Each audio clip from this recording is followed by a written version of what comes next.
aí, beleza? Hoje eu tô aqui para falar de uma das coisas que mais bota medo na gente que mora no Japão. E não é a Sadako nem o Godzilla, mas sim terremoto. Eu vou falar algumas curiosidades, um pouco da experiência nossa aqui também com terremotos, e também vou falar sobre o grande terremoto de Tokai, que é uma previsão que tem aí de um terremoto que pode até mesmo partir o país no meio. Pelo menos é o que os caras falam, vamos ver. Essa história de terremoto me preocupava desde antes de vir para o Japão.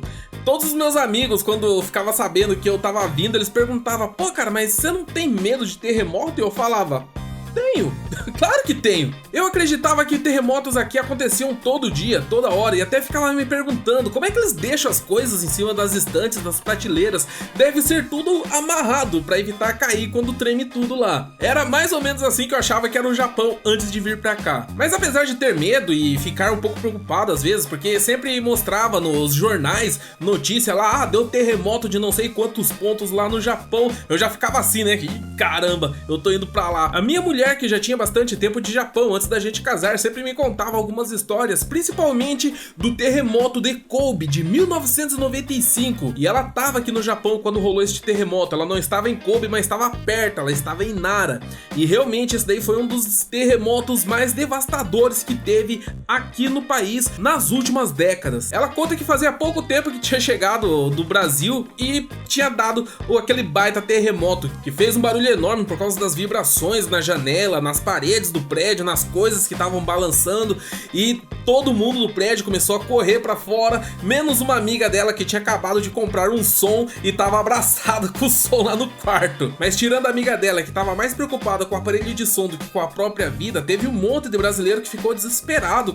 por causa do terremoto e logo depois se preparou pra voltar pro Brasil. E realmente, toda vez que dá um terremoto dos brabos por aqui, tem um belo de um êxodo de estrangeiro voltando pro país de origem depois. Eu posso me considerar até um sortudo com esta questão de terremotos aqui no Japão. Eu cheguei e demorou um bom tempo para eu sentir o meu primeiro terremoto. Lembro que tava bem tarde da noite, eu mexendo no computador, e de repente eu senti uma coisa estranha. Parecia que eu tava tonto ou enjoado assim, e quando eu reparei, as coisas do meu lado estavam balançando. Daí que eu me toquei que aquela sensação de enjoo que eu tava sentindo não era enjoo, era o terremoto que tava balançando. Aí eu vou falar pra vocês, eu me borrei todo. Assim, eu pensei, putz grila, e se esse negócio aumenta, e se começa a tremer tudo, que daí eu via no jornal, já começou a me lembrar aquele monte de prédio caindo, que passa na TV direto, viaduto desabando, essas coisas assim. Ai, minha nossa, e acabou. Daí eu chamei minha mulher, que ela tava dormindo, né, na hora, e a gente fez o ritual que a gente sempre faz aqui quando tem terremoto. A gente liga a TV, porque passa o aviso em cima da programação lá, falando que deu terremoto e também onde que foi o epicentro e quantos graus tinha sido aquele terremoto. E isso é bom saber porque às vezes o epicentro é um pouco longe da nossa cidade, mas lá no epicentro foi um terremoto forte. Só aqui, né, porque está longe, que acabou sendo fraco. Mas não, a gente ligou na TV, tinha sido um terremotinho bem básico assim, de 2 pontos.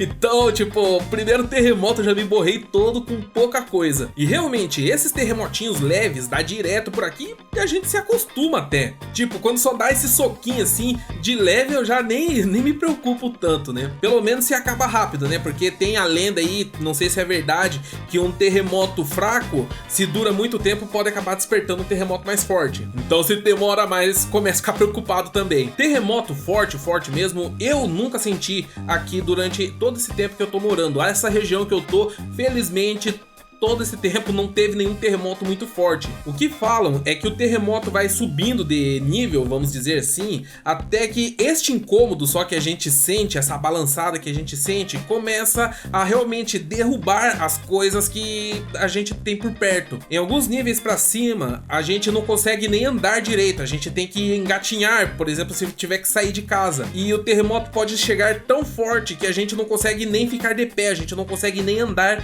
e a gente está completamente à mercê do terremoto. Tipo, o que acontecer, vai acontecer, entende? Você não pode fazer nada a respeito disso. Provavelmente, esta é a maior causa deste temor nosso dos terremotos. O Japão se encontra no meio de várias placas tectônicas, então dá muito terremoto por aqui mesmo, naturalmente. E a qualquer momento pode acontecer um terremoto desses gigantes aí que, sei lá, pode até derrubar o prédio na minha cabeça. Eu posso estar gravando aqui agora o vídeo para vocês e dar um terremoto desses.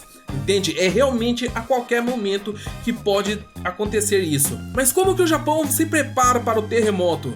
Isso daí é uma coisa que sempre me perguntam nos comentários, porque esses tempos atrás mesmo deu um terremoto no Nepal, né, se eu não me engano, que causou uma destruição gigantesca lá. Teve terremoto da Indonésia, das Filipinas, do Haiti, e todos eles foi uma catástrofe gigantesca. E no Japão é só quando dá um terremoto muito forte que tem destruição mesmo, e mesmo assim não chega a ser naquele nível.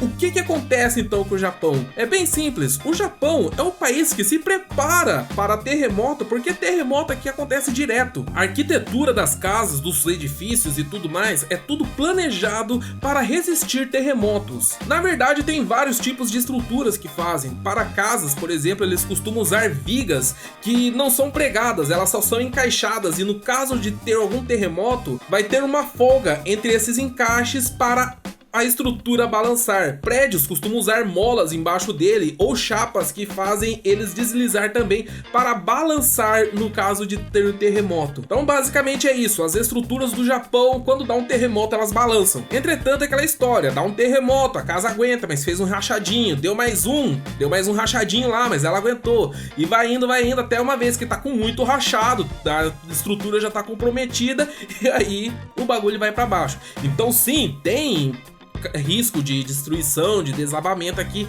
em caso de terremoto, mas é bem menor. Nos outros países, terremoto não está na rotina das pessoas, então eles realmente não se preocupam em fazer uma estrutura preparada para terremoto. Vamos dizer assim, por exemplo, no Brasil, quando que deu o último terremoto forte aí no Brasil? Eu nem sei quando que deu, eu sei que já aconteceu e é uma coisa possível ter terremoto no Brasil, mas não tá nada preparado aí. E eu realmente não quero nem imaginar o que poderia acontecer num caso de terremoto de 6, 7 graus por aí. O maior terremoto que eu peguei aqui no Japão foi esse mesmo que eu acabei de citar, o de 2011, que deu tsunami, foi uma destruição tremenda, deu problema com a usina nuclear lá e mais um monte de coisa.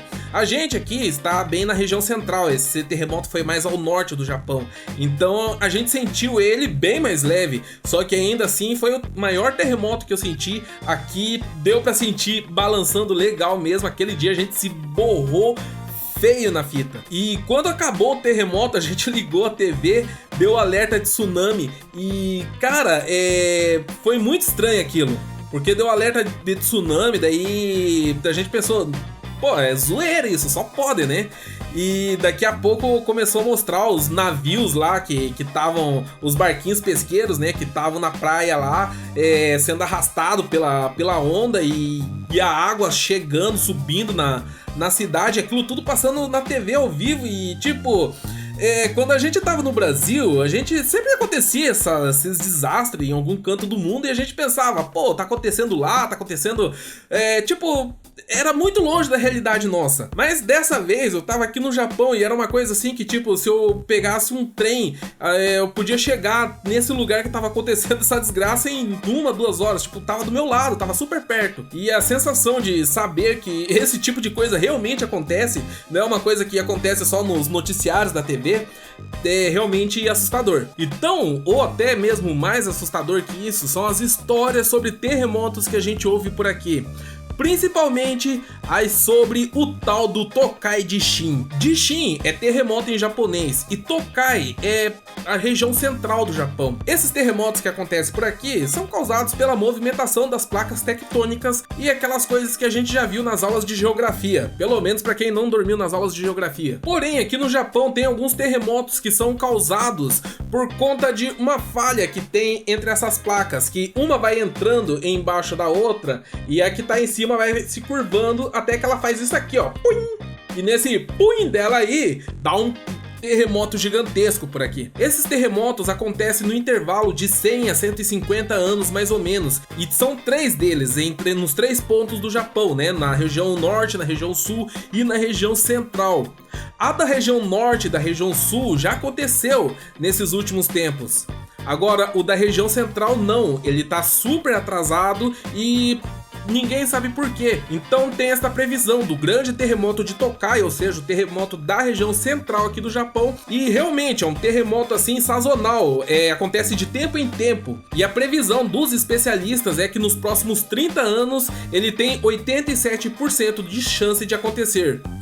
Agora imagina onde que mora o seu querido amigo Alessandro aqui. Exatamente, na região central. E tem muito brasileiro também localizado nessa região. Por isso que é muito falado entre a comunidade brasileira aqui do tal do Tokai de Shin. Tem gente que acredita que na verdade este terremoto já aconteceu, mas foi mais fraco do que estavam esperando e por isso teve gente que achou que era outra coisa. Mas até que este terremoto aconteça mesmo, a gente sempre vai ficar ouvindo muitas especulações de que ele tá para acontecer. Há pouco tempo mesmo saiu uma notícia aí falando que os especialistas em terremotos que estão monitorando a área lá falaram que as coisas estão meio estranhas lá e eles estão com medo que aconteça para breve. Mas a pior história mesmo aconteceu em 2008 e eu já estava aqui no Japão, né, quando aconteceu. E foi por causa de um brasileiro, o EBR Total, que veio dar palestras, vender livros por aqui. Eu não vou falar o nome do cidadão aqui, mas ele tem uma grande fama no Brasil por ser picareta, né? Praticamente acontece alguma catástrofe aí, daí aparece o cara lá com uma carta autenticada em cartório falando que já tinha previsto aquilo antes. Ele veio para o Japão para fazer algumas palestras e tudo mais, e uma rede de TV chamou ele e fizeram uma baita de uma reportagem em cima do cara, e no meio da reportagem ele falou que ia ter sim um terremoto gigantesco aqui no Japão e que ia partir o Japão ao meio, alguma coisa assim que ele falou, e deu data e hora que aquilo ia acontecer. Falou, e vai ser na madrugada do sábado do dia tal, não sei das quantas, eu não me lembro certinho qual que foi a data que ele tinha previsto, né? Mas ele previu isso, fez as coisas dele aqui, foi embora pro Brasil e a brasileirada ficou lá. Pô, os cara foi lá, falou que vai dar o terremoto aqui no Japão, que vai partir o Japão ao meio, não sei o que, tipo, debochando mesmo. Só que a data foi chegando, daí o papo do pessoal começou a ficar um pouco mais sério, a TV também começou a passar direto reportagens falando de terremoto e todo mundo falando terremoto, terremoto, e mais a previsão do cara, e vai dar no dia tal, né? Falou que vai ter o Tokai de Shin. Rapaz, quando chegou essa maldita data, tava todo mundo aqui tremendo de medo. Pelo menos na minha região, né? Onde eu trabalhava aqui. Não sei como é que foi nas outras regiões. Eu tô falando da minha aqui. Eu sei que chegou a data, começou um monte de gente estocar água, comida em casa, e na madrugada mesmo eu fiquei acordado assim, só em caso, né, de alguma coisa acontecer, né, e teve vizinhos, eu vi assim nos prédios da frente aqui também, tava todo mundo acordado, tava tudo com luz acesa, e eu fiquei sabendo que em outros lugares teve um monte de gente que foi dormir no meio dos tambos, as plantações de arroz. Na época lá já tinham feito a colheita, né, tava tudo vazio lá, teve gente que montou acampamento, foi dormir lá no meio dos arrozal, dos lotes de plantação de arroz lá, pra evitar que alguma coisa caísse em cima deles. E o terremoto veio? Não veio, né? E tem muita gente até hoje querendo pegar o cara por causa dessa história aí, né? O cara sai aí do Brasil pra vir fazer o EBR aqui no Japão, pô, é sacanagem. Mas então é isso, se por acaso você mora no Japão e não sabe o que fazer num caso de terremoto, eu vou deixar aí na descrição um link que você vai poder se informar um pouco sobre isso, principalmente procurar saber onde que é o refúgio mais perto do lugar que você mora, saber o que as coisas que você tem que ter estocado em casa, tudo mais. É bom se informar, viu? Pra você que mora no Japão, não espera terremoto acontecer pra saber o que você tem que fazer. Se informa, se previna, certo? Que é uma coisa que realmente pode acontecer a qualquer hora. E espero que você tenha gostado do vídeo, não esquece de clicar aí no gostei. Se você é novo aqui no Japão por Outros Olhos, inscreva-se para acompanhar os lançamentos. Siga a gente lá no Facebook, no Twitter, no Instagram, tem os links tudo aí na descrição, beleza? E se você gosta de game, dá uma olhada no meu canal de game também, que tem muita coisa legal por lá também. Eu vou ficando por aqui, nos vemos no próximo vídeo. Falou!